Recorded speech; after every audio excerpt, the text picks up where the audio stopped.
नमस्कार साथियों, आज एलसीएम एचसीएफ को आगे बढ़ाते हुए मैं आपके लिए आज मज़ेदार और कुछ अच्छे कंसेप्ट, अच्छे फॉर्मूले लेके आया हूँ।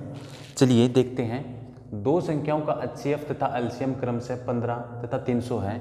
यदि एक संख्या 60 है तो दूसरी संख्या ज्ञात करें। तो इन क्वेश्चन को मैं कैसे करूँगा, एक मेरा फॉर्मूला होता है कि पहला नंबर गुणा दूसरा नंबर इक्वल टू किसके होते हैं, एलसीएम गुणा एचसीएफ के। लेकिन ये फॉर्मूला बताते सब हैं, लेकिन मैं आपको पहले ये बताऊंगा कि ये फॉर्मूला आता कहाँ से है। चलिए मैं एग्जांपल के तौर पर मैं दो नंबर लेता हूँ। पहला लिया मैंने 12, दूसरा मैंने लिया 15। ठीक है जी। अब मैं बोलता हूँ कि इनका एलसीएम और इन्हीं का एचसीएफ निकालते हैं। चलिए देखते हैं। 12 को अगर मैं टुकड़े करता हूँ तो क्या लिखूँगा, 2 की पावर 2 गुणा 3, मतलब 4 3 12। अगर 3 को मैं लिखूँ तोड़ के तो 3 गुणा 5। एलसीएम में मेरा अब ऐसा नंबर आएगा जिसको 12 और 15 पूरा विभाजित कर देंगे। चलिए देखते हैं। 2 की पावर 2, एलसीएम में मैं ज़्यादा से ज़्यादा पावर वाला नंबर लूँगा। 2 की पावर 2 गुणा 3 गुणा 5। और अगर एचसीएफ देखूँ तो मैं ऐसी पावर लूँगा जो दोनों में शामिल हो, जैसे मेरा 3 है। ठीक है।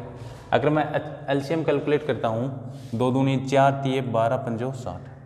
60 आ गया मेरा एलसीएम और 3 है मेरा एचसीएफ।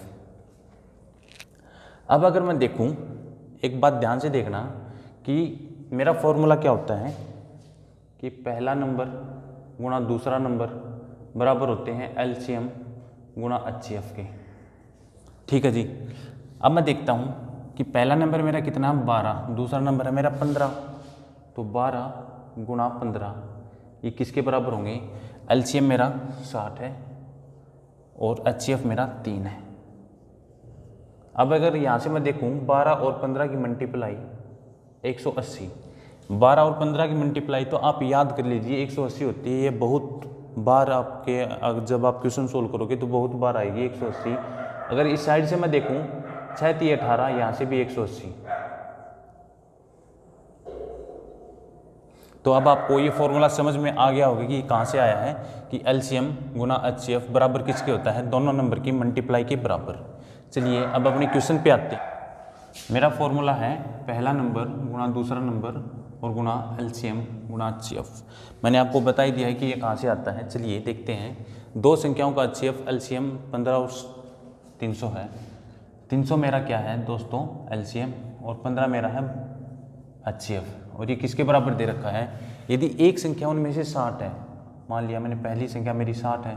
अब मुझे दूसरी संख्या कैलकुलेट करनी है, कितनी आएगी। अगर मैं यहाँ से इनको काटता हूँ, सॉल्व करता हूँ, तो 0 से मेरी 0 चली जाएगी। अगर 6 30 पे कितने पे जाएगा, 5 पे।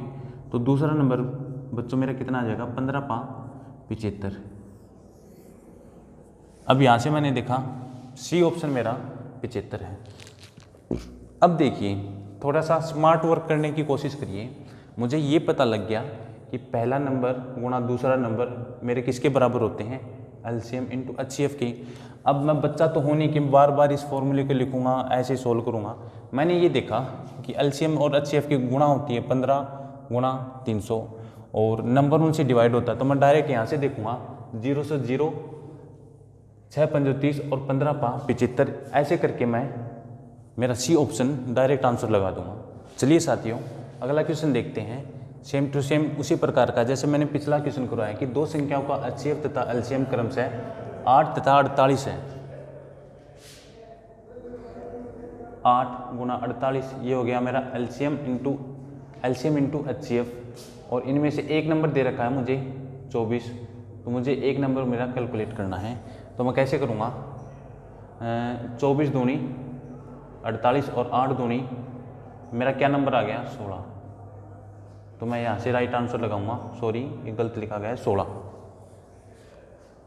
और अगर मैं वैसे देखूँ, अब एक दो बार मैं कर लूँगा तो मेरे माइंड में ये फॉर्मेशन जो है, ये मेरी पिक्चर है, first into second is equal to LCM HCF छप जाएगी। तो मैं डायरेक्ट यहाँ से देखूँगा कि 24 नंबर है, इन दोनों की गुणा होगी। 24 दूनी 48, ये 2 पे जाएगा, 8 दूनी 16, 16 मेरा आंसर हो जाएगा। अगले क्वेश्चन में क्या है कि दो संख्याओं का गुणनफल दे दिया आपकी बार पीछे जो हमने क्वेश्चन करे हैं उसमें एक नंबर पूछ रखा था, एक नंबर दे रखा था, लेकिन इस क्वेश्चन में क्या है 1280 ये दोनों का मल्टीप्लिकेशन यहाँ पे दे दिया तथा उनका एचसीएफ दे दिया है, तो उन संख्याओं का एलसीएम क्या होगा। तो देखिए कैसे करेंगे इनको, दो संख्याओं का मल्टीपल 1280 आ गया। ये 1280 में मेरा पहला नंबर भी है और दूसरा नंबर भी है, बराबर मुझे क्या कैलकुलेट करना है, एलसीएम कैलकुलेट करना है, और मुझे दे क्या रखा है एचसीएफ।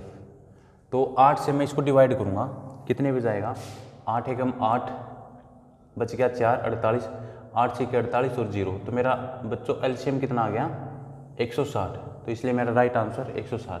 इसको भी मैं वैसे ही माइंड में कैलकुलेट कर सकता हूँ, हल्की सी अगर आप आदत डालोगे माइंड में कैलकुलेशन की तो इतनी ज़्यादा बड़ी बात नहीं है, आप आराम से कर सकते हो।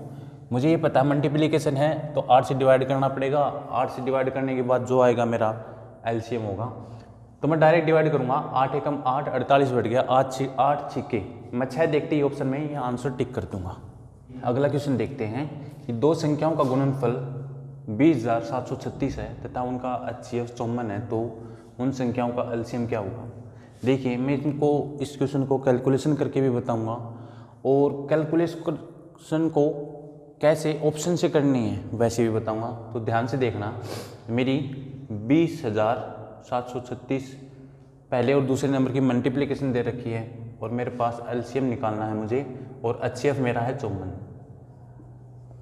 तो एलसीएम मेरा क्या आ जाएगा यहाँ से 20,736 बटे 54। अब 54 9 का मल्टीपल है, अगर मुझे ऊपर ये देखना है कि 9 से डिवाइड होगा या नहीं, तो मैं ऊपर के नंबर को जोड़ूंगा। 6 और 3 9, 9 और 7 16, 2 18, मतलब ऊपर नीचे 9 से कटेंगे, तो मैं 9 से काटना स्टार्ट करता हूँ।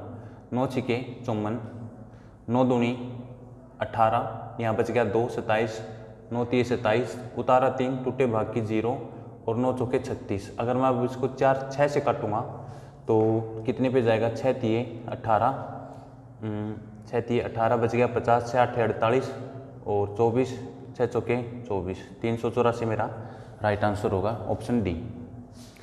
लेकिन अगर मैं ऑप्शन पे नज़र